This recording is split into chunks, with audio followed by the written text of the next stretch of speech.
Dagdag kaalaman po, usong-uso na naman po ang brownout ngayon. At ninyo ba tatanong, bakit tinawag na brownout?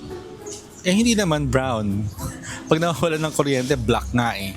Pero bakit brownout ang tawag? Alamin natin. Ang term na brownout ay galing sa electric systems noon. Kapag kulang ang supply ng kuryente, imbes na totally patayin ng power, binabawasan muna ang voltage. Ang resulta, humihina ang ilaw. At dahil dim o brownish ang dating ng ilaw noon, tinatawag ito brownout.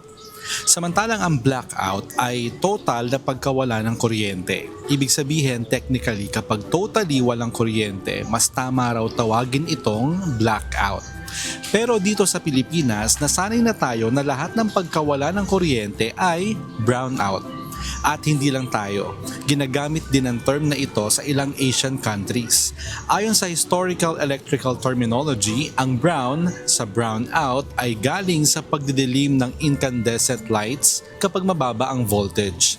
Kaya dati kapag brownout, mahina lang ang ilaw, hindi totally patay. Sa madaling salita, ang salitang brownout ay literal na galing sa kulay ng ilaw noon. Ikaw, akala mo rin ba magkapareho lang yung brownout at blackout?